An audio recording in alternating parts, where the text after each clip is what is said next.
Once upon a time, there was a sage called Deva Sharma who lived in a temple in the outskirts of a town. He was widely known and respected. People would visit him and offer him gifts, food, money, and garments to seek his blessings.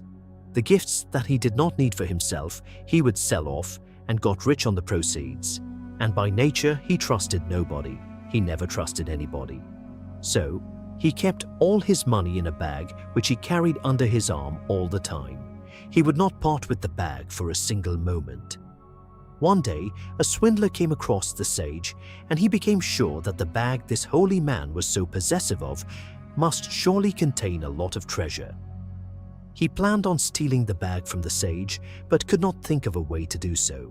He thought, "I cannot make a hole in the temple wall or jump over the high gates, but I can charm him with sweet words to accept me as his disciple." He wondered, "If I can stay with him as a disciple, I can win his confidence. When I get an opportunity, I will rob him and leave this place." Having planned so, the swindler approached the holy man with reverence. "Om Namah Shivaya. I bow before Lord Shiva, the god of destruction." With these words, he fell on the sage's feet and said, "Oh Guruji, please guide me to the right path of life. I am fed up with life and want to seek peace." The sage kindly replied, "My son, I will surely guide you. You are blessed because you have come to me to seek peace at this young age." This was the opportunity the swindler was seeking, and he at once touched the feet of the sage for blessings. "Oh Guruji, please accept me as your disciple.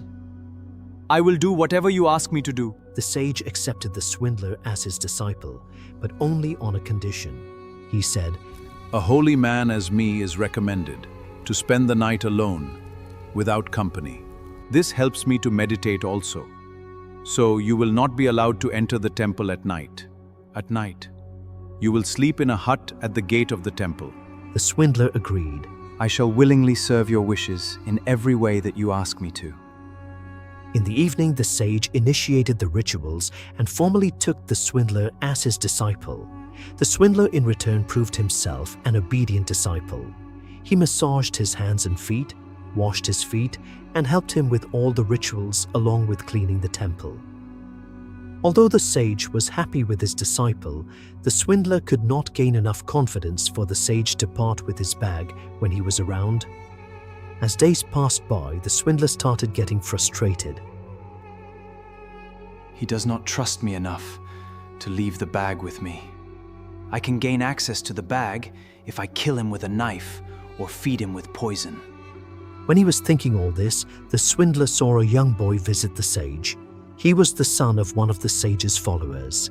He invited the sage, "Oh Guruji, I have come here personally to invite you to our house for the ceremony of sacred thread. Please accept the invitation to sanctify the ceremony with your kind presence." The sage accepted the invitation and after some time started off for the town with the swindler. On the way, they came across a river where the sage thought of relieving himself. He folded the bag full of money in his robe. He asked his disciple to look after it. "My child, until I return." This was the opportunity that the swindler was seeking all the while. As soon as the sage went behind the bushes, the swindler ran away with the bag full of money. When the sage returned, he did not find the disciple around, but found his robe lying on the ground. Shocked and anxious, he peered inside only to find his bag of money was gone. At once he knew what had happened and began to shout, "Where are you, you rascal? You have robbed me!" The sage then started trailing the swindler's footsteps, but he reached town. He knew he will not be able to catch hold of him. He stayed the night in town to return empty-handed to his temple next morning. The wise indeed say, "Do not be taken in by the sweet words of a swindler.